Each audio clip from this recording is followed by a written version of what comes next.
Merci Marco, merci tout le monde d'être là. Pendant que Mathieu parlait tout à l'heure, je me disais, j'aurais peut-être dû continuer mes études de philosophie et écrire mon mémoire.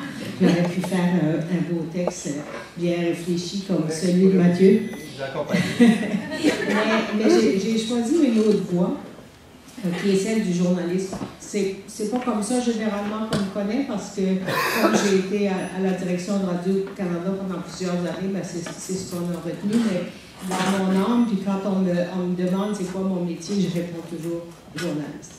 Et j'ai accepté aujourd'hui de partager avec vous quelque chose qu'en fait j'ai écrit le plus publiquement possible, parce que publié dans un journal comme L'Étoile, qui est un journal gratuit, ça veut dire que tous ceux qui veulent s'y renseigner peuvent le faire.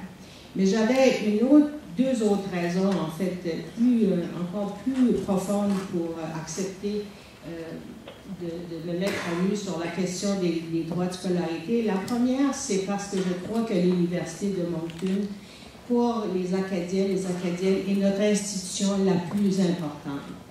On a bien d'autres institutions, on a les caisses populaires, on a l'Assomption, on a Radio-Canada, on a des associations de professeurs, des conseils économiques, tout ce que vous voulez. On a vraiment une panoplie assez grande de toutes sortes d'institutions. Mais on n'a pas de pays, puis on n'a pas de gouvernement. Mais ce qu'on a par contre, c'est une université. Et ceux qui ont créé cette université avaient rêvé une université, avaient vu une université, n'avaient pas dit on n'a pas les moyens de faire ça, on ne peut pas faire ça parce qu'on est trop petit. C'est pas ça qui a présidé à la création de l'Université de Moncton. C'est une volonté collective de se donner un outil qui serait plus grand que tous les autres et qui nous permettrait d'accéder au savoir et à la connaissance, à la grandeur du monde de la connaissance. Et au début, bien sûr, on a fait la faculté des arts, la faculté d'éducation, l'école de commerce, bon. Mais l'idée, c'était qu'un jour, on aurait la capacité d'étudier dans tous les domaines, au moins jusqu'à un premier bac, pour après ça, peut-être, accéder à d'autres universités. Alors, la primauté de l'Université de Moncton comme institution pour les Acadiens me motive à certains moments donnés à parler en faveur de cette université-là. La deuxième, elle va probablement vous faire sourire, celle-là, mais c'est que j'étais présidente du conseil étudiant de la Faculté des Arts en 67-68, quand l'université a annoncé une autre des frais de scolarité. Et les étudiants, on avait dit, ça ne peut pas se passer comme ça. Et à ce moment-là, on payait à peu près 500 $ par semestre. Alors, ça allait monter un peu plus de ça. Vous voyez déjà où je m'en viens avec ça, mais à ce moment-là, on s'était dit, ça ne se peut pas qu'on va devoir payer plus pour accéder à l'éducation supérieure dont on a tellement besoin. Et les étudiants avaient décidé, le conseil étudiant de la Faculté des Arts, les autres facultés, on s'était mis ensemble et on avait dit on va faire quelque chose. Et en même temps qu'on voulait faire quelque chose, on s'était dit qu'il fallait aussi faire quelque chose pour la ville de Moncton où tout se passait en anglais, et c'est là qu'on avait organisé la marche. Ça s'est passé la même année pour aller demander au maire Jones de donner des services en français à la population de Moncton. Et il nous avait dit, et il ne savait pas lui, mais il nous avait dit, retournez donc en classe. Et parce qu'il nous avait dit de retourner en classe, c'était devenu presque une motivation pour ne pas y retourner, en tout cas pour ne pas y retourner tout de suite. Et ça m'amène donc à parler un peu de ce qui s'est passé ce printemps. Il y a eu beaucoup de bruit ce printemps, vraiment beaucoup de bruit. Et parfois, le bruit cache le signal qui est en dessous, la question qui est en dessous. Et je pense que c'est ce qui s'est passé. Et ça, je pense que mes collègues de ce panel vont pouvoir en parler tout à l'heure. Il y avait des raisons profondes à ces manifestations-là. Mais ce que nous, on a vu, c'est les manifestations. Ce qu'on a vu, c'est le bruit. C'est comment ça se passait. Et quand je dis le bruit, je ne parle pas juste des casseroles, je parle de toutes les sorties dans les rues, soir après soir. Et qu'est-ce qui se passait chez nous? Les gens disaient, mais ils sont donc bien tannants, les étudiants québécois. Ils font donc bien du bruit. Pourtant, c'est les mieux soignés du système. Ce sont eux qui payent le moins cher pour les frais de scolarité. Alors, pourquoi ils nous embêtent soir après soir avec leurs histoires? Et c'est ce pourquoi-là, je pense, qui est important. C'est pas le bruit, mais le bruit a couvert le signal, le bruit a couvert ce qui se passait. Et je vous ramener, je ne vous ai pas raconté 68 pour rien, c'est quand les étudiants ont décidé, les étudiantes ont décidé de faire une grève à l'université. Il n'y avait rien qu'un building dans ce temps-là, c'était la faculté des sciences, puis il y avait aussi la faculté des arts, ça s'arrêtait là. On se réunissait, donc c'était facile de se mobiliser, on se réunissait là, puis on se faisait des beaux discours, pourquoi l'université ne devait pas hausser les frais de scolarité. On a parlé du salaire du recteur, on a parlé de la voiture qui était fournie au vice-recteur, des affaires comme ça, parce que ça nous aidait à se solidariser. Mais il s'est passé une chose beaucoup plus importante, c'est qu'à un moment donné, un certain nombre d'étudiants, puis j'ai écrit le nom d'un de ces étudiants-là sur ma feuille, je l'ai vu rentrer tout à l'heure, donc là je suis un peu plus gênée de le nommer, mais c'est Omer Chouinard, avec d'autres étudiants qui étaient des étudiants en sociologie et en histoire, qui ont dit, ben nous, pendant que vous faites la grève, on va essayer de documenter les raisons pour lesquelles l'Université de Moncton est obligée de hausser les frais de scolarité. Et quand les étudiants ont commencé à faire ça, ils se sont isolés avec quelques professeurs d'histoire et de sociologie, je les connais, mais je ne les nommerai pas tous, mais ils ont commencé à fouiller les documents de l'université, les documents de l'éducation supérieure au Nouveau-Brunswick. Ils ont commencé à voir qui avait financé quoi, comment l'Université du Nouveau-Brunswick avait été financée depuis le milieu du 18e siècle par les deniers publics, alors que l'Université de Moncton, ça avait seulement commencé au début des années 60 pour être statuée en 63-64. Mais le prorata, les sommes par capita étaient tellement plus bas pour l'Université de Moncton que pour les autres universités, que tout d'un coup, on se rendait compte que non seulement le gouvernement qui nous avait pourtant donné cette université ne la finançait pas au même niveau que les autres universités. Alors, tranquillement, je pourrais vous donner d'autres exemples, mais on bâtissait l'argumentaire pour dire pourquoi il y a un problème social ici. Ce n'est pas une question d'être gâté, ce n'est pas une question de vouloir avoir accès gratuitement. La question, c'est est-ce que l'accès au savoir, le développement du savoir, la permission de rêver un monde meilleur est réservé à un certain nombre de personnes parce qu'ils ont les moyens d'aller à l'université et pas aux autres parce que, pour des raisons historiques ou autres, ils font partie d'une autre partie de la société. Et c'est comme ça qu'on avait bâti un argumentaire. Et c'est pour ça, je pense, quand je vous disais tout à l'heure, trop de bruit. Il y a eu, le printemps dernier, beaucoup de bruit. Puis je ne veux pas dire que les études et les analyses n'ont pas été faites, mais on ne l'a pas su collectivement. On en est resté à quelques clichés, entre autres celui que les étudiants québécois payaient tellement moins de frais de scolarité que les autres qu'ils devraient bien être tranquilles, rentrer chez eux, puis nous laisser la paix.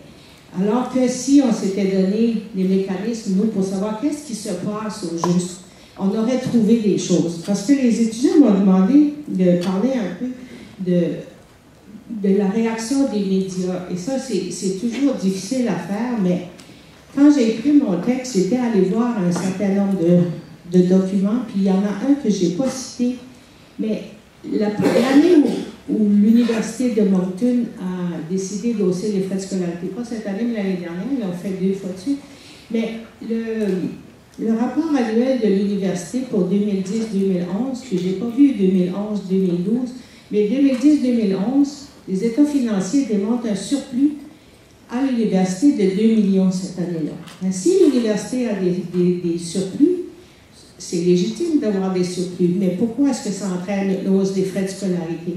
Et je ne dis pas que l'université ne peut pas hausser les frais de scolarité, mais on aurait dû la questionner sur la raison pour laquelle, dans une situation financière correcte, acceptable, même confortable, elle se sentait obligée de hausser les frais de scolarité pour les étudiants.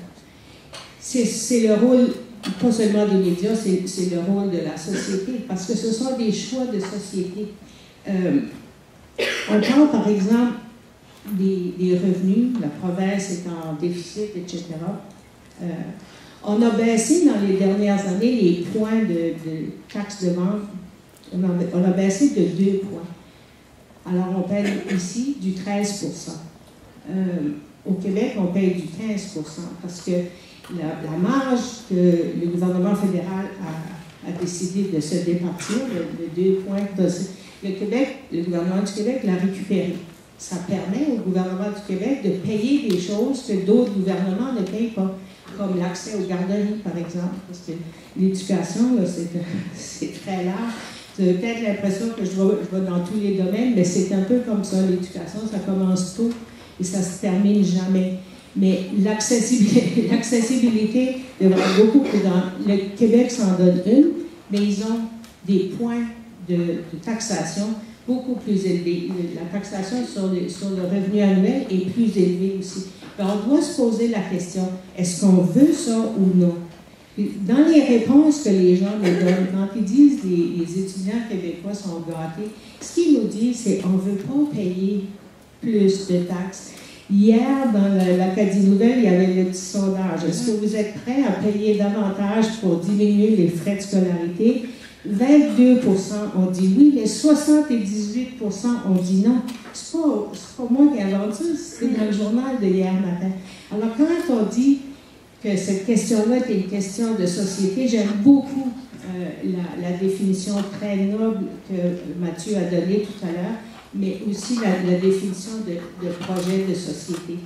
Je pense, moi, qu'on est capable de faire beaucoup mieux. Je pense qu'on devrait collectivement commencer à penser à abolir les frais de scolarité. Peut-être quelques frais de gestion, mais il faudrait abolir les frais de scolarité.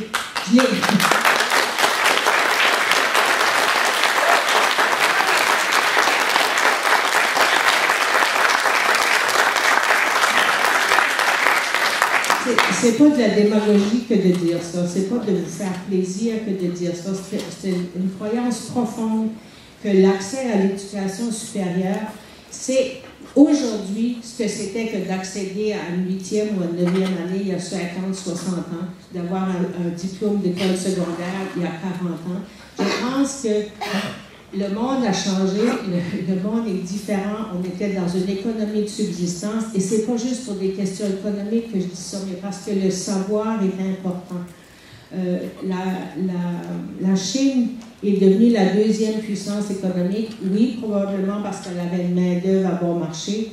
On en a profité tous en termes de consommation, mais la Chine crée des universités presque chaque semaine maintenant. On ne parle pas d'une université, on parle de milliers d'universités. Pourquoi? Parce que les gens ont commencé à penser qu'on ne pouvait pas faire seulement une économie de consommation, mais il fallait savoir davantage. Pas juste monnayer ce savoir-là, mais vraiment en profiter pour faire une société meilleure. Alors, c'est pour ça que j'ai écrit ce texte-là. C'est plus court que tout ce que je viens de vous dire, mais en fait, je pense que la société a changé, que les étudiants, les étudiantes qui acceptent de poursuivre des études, ils donnent déjà leur temps, leur talent, doivent aussi se nourrir, se loger, parce qu'il y a des gens qui disent « Ah oui, mais il faut que les étudiants contribuent à leurs études. Si c'est gratuit, là, ça ne vaudra pas rien. » Ben, je m'excuse, c'est pas gratuit que d'avoir des livres, que de devoir se loger, de pas gagner ou d'avoir un petit travail d'appoint pour se permettre de pouvoir continuer ses études, de retarder la famille, d'avoir moins d'enfants. Ce sont tous des choix qui sont faits, qui sont des contributions réelles à la société. Je pense qu'on est capable collectivement de penser en termes de gratuité des frais de scolarité jusqu'à au moins le baccalauréat. On peut penser des avenues nouvelles, on peut penser des passerelles davantage. Quand on était à l'université dans les début des années 60, il n'y avait aucun collège communautaire francophone au Nouveau-Brunswick. Donc, les étudiants finissaient 12e année, bonjour la visite, c'est fini, sauf pour une petite minorité dont nous étions. Mais maintenant, il y a d'autres avenues. On a très peu pensé chez nous les passerelles de un à l'autre, où on peut acquérir le savoir théorique, mais aussi le savoir pratique. C'est possible de penser dans ces termes-là si on veut y penser dans ces termes-là. Alors, pour moi, je pense que puis il y a un problème majeur, c'est celui que les provinces ont chacune leur droit de scolarité, contrôlent leur ministère de l'Éducation et l'éducation postsecondaire, ce qui fait que ce qu'une province fait ou ne fait pas a une influence sur la province voisine. Alors, c'est un gros projet qui est difficile à réconcilier. On a réussi à le faire pour les soins de santé au Canada. Je ne verrais pas pourquoi on ne pourrait pas le faire pour l'accès à l'éducation.